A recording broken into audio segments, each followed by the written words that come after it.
Okay, here's my follow-up to my TEAC versus plugin video I did last week. I guess we'll call this part 2 or follow-up. I don't know what I'm going to call it. But I did get the IK Multimedia TEAC plugin, downloaded it, worked with it, saw how it operated, and so now you're going to get to hear A/Bs of that with what I did last week. Okay, I've got this IK Multimedia TEAC plugin, and I've learned enough about it to let you know what I know about it and hopefully do a decent comparison here. So it sort of looks like my machine. Not a whole lot, but a little bit.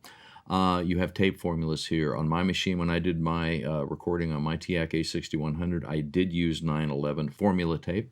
You have transport modeling. This essentially mimics the handling of tape. A little bit of wow and flutter, I'm assuming. Having that off defeats that. True stereo, if you have that on, you don't have any crosstalk between the channels. You don't have any modeling of the flexivity in between the tracks. So I turned that off because that would be more accurate. And as far as the formula goes, if you just hit auto calibrate, it'll put all these at the level that would be a factory level. I wasn't going to sit here and do an alignment on this machine because that would be going too deep in the weeds and going down a rabbit hole. I will say about this machine that the ballistics of these VU meters have nothing to do with reality of the way meters work on a tape recorder, because obviously I have one of these tape recorders and I recorded with it when I did the first video. So essentially they they look very low to reality, okay? And I literally looked at what was hitting the machine and what was coming back out of the machine on some other meters, and essentially if you just have it at 5 on the input and 5 on the output, it acts like my A6100 acted when I hit it with -20 sine wave 1K at 0 dB. So I've already done some recording with this machine, and that's how I know these things. So anyway, that's what I know about the machine. The one thing I will say about this plugin is that it is a resource hog. Just sitting here parked, you can see the amount of resources that it's demanding. If you take a look, it is this. It is not anything else. It's the TEAC plugin. Just sitting there. It's chewing up half of the CPU. So I will say that this session is at 96K, which demands more resources, but here I can show you that, as far as resources go, when you enable the native version of the ATR 102, your demand is 8% on the CPU, and if we disable that 102 and enable the TEAC, we are now at 35 to 40% demand on the CPU. So this is a resource hog, just to give you a little heads up on that. But it does work, and I have my buffer set high, so hopefully we'll get a good recording here. And let's do this. Here we go.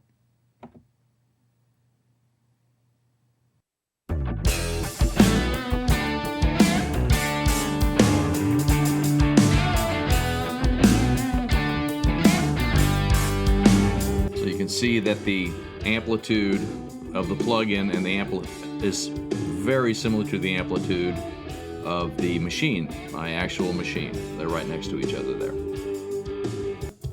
But you can see these meters are like down, I mean, my meters were popping up around 0. 2 strikes, there you go. Don't care, don't wanna know.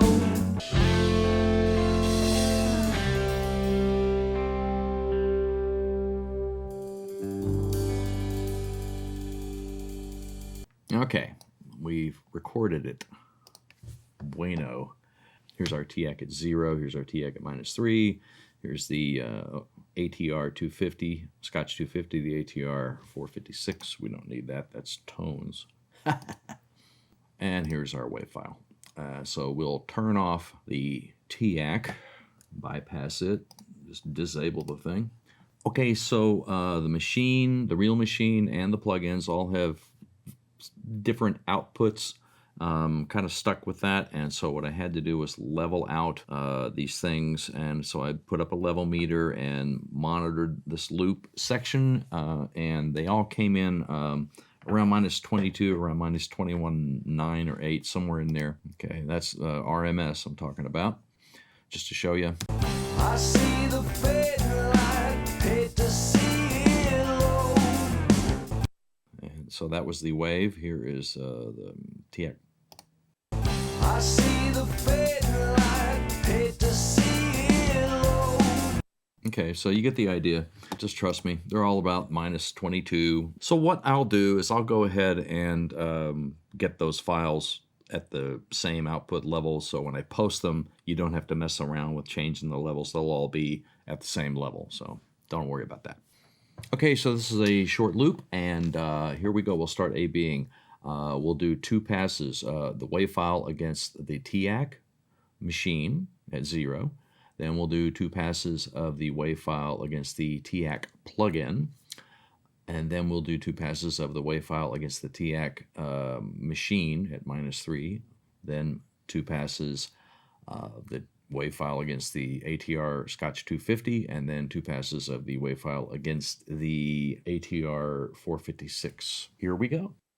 I see the fading light, hate to see it low. I see the fading light, hate to see it low. I see the fading light, hate to see it low.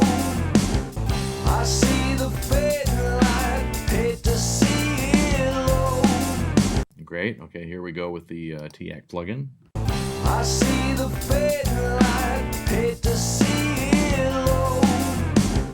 I see the fading light, hate to see it low. I see the fading light, hate to see it low. I see the fading light, hate to see it low. Okay, let's do the TEAC machine against the TEAC plugin. Here we go. I see the fading light, hate to see it low. I see the fading light, hate to see it low. I see the fading light, hate to see it low. I see the fading light, hate to see it low. Funzo. Okay, let's do the TEAC -3 against the WAV file. Here we go. I see the fading light, hate to see it low. I see the fading light, hate to see it low. I see the fading light, hate to see it low.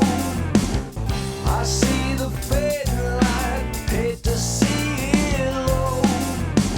It's like a barrel of monkeys. Here we go. This is the WAV file against the ATR 250. I see the fading light, hate to see it low. I see the fading light, hate to see it low. I see the fading light, hate to see it low. I see the fading light, hate to see it low. And finally, the WAV file against the 456. I see the fading light, hate to see it low. I see the fading light, hate to see it low. I see the fading light, hate to see it low. I see the fading light, hate to see it low. Okay, that's enough A-Bing, I think. These files I will post. I'll let you know how to get a hold of them, and you can download them if you want to, and you can do your own A-B and put it through scopes, dig a hole in the yard, put them in there. I don't care what you do with them, but at least you can take a listen and see what you think. So take a look in the description down below, and you'll see a link to where you can download the files, the WAV file, the TEAC machine files, the TEAC plugin files, the ATR 250, the ATR 456. You'll be able to download the files and do some A-Bing and see what you think. And I'd love to hear what you think of this stuff, because, I mean, this is just getting in the weeds like crazy, I think, but it's fun. A few folks were curious about the song and who it's by and who's doing it and all that sort of stuff. It's little old me who wrote it. I had a couple of really good players, had a good bass player and drummer come in here, and we cut a rhythm track. And I did a video of that for them, and I thought, well, heck, I'll just post that video, and I'm going to try and get a link up here in this corner over here. Hopefully I can figure out how to pull that off, and maybe you can watch that session. It was a good session. It was a lot of fun. They were good players. Kind of fun to watch anyway. Also have a video on my channel of recording rhythm track on another song and how I did it technically. So you might, if you're interested, look at this link and go take a look at that video. It's pretty fun. So there's all this controversy about does analog machine sound better than digital? Is analog recording preferable to digital? Is LPs better than CDs? All this sort of stuff.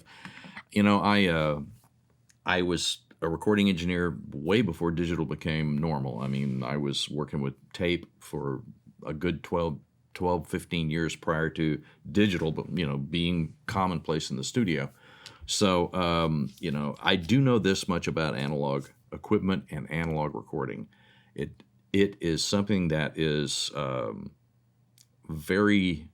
it's tedious to a certain extent. It's a lot of fun as well. If you have a great assistant engineer who's taking care of all the tedious mechanical and electronic alignment of all that, of all these tape recorders, that's great. But if you're having to do it yourself, then it's not so great, because it is a big pain in the neck to do and to keep track of and to deal with. I mean, the tape stocks sound different from each other. You go from one studio to the next, you're on a different multi-track. It sounds different no matter how you look at it, because let's say you tracked on an MCI and then you go over to another studio and you're on an Otari, it's going to come back sounding different, because these are different circuits, these are different amps, these are different heads. It's just a lot of variables. And when you're working with analog multi-track, you can't sit there and just work on it endlessly, because the tape degrades over time as it goes across the head stack and being handled by, you know, going back and forth, etc. You know, a lot of the time we would make safeties, or we would do mix downs, you know, do a rough monitor mix to do overdubs on another tape, right? And then but you had to be able to sync those machines up to mix them, so you needed synchronizers, and that was a pain in the neck. So plus you have to commit. You know, you have to go, okay, we're going to marry these things together on these two tracks, and that's the way it is. And you're stuck, and you are stuck with it. You can't manipulate it later. I mean, you've all seen all these videos of the Beatles, you know, they're putting together the drums and the bass or they're putting together drums, guitar, and piano on one track, you know, to lay down a backing track, right? So it's a great sound, but it is a lot of work to deal with. I've told many people over the years that what it was like working with analog was like rubbing sticks together to make fire, okay? Instead of having a lighter and going, and then you got the fire right there, okay? So there's a lot of cool things about digital. There's a lot of cool things about analog. You just have to weigh how much are you gaining. A truism that I would stand by any day of the week is that a horrible recording of a great song people will listen to multiple times because it's a great song and a great performance. The best, pristine, most killer recording and mix of anything that isn't good, people will not listen to it. That's just reality, okay? At least that's my opinion.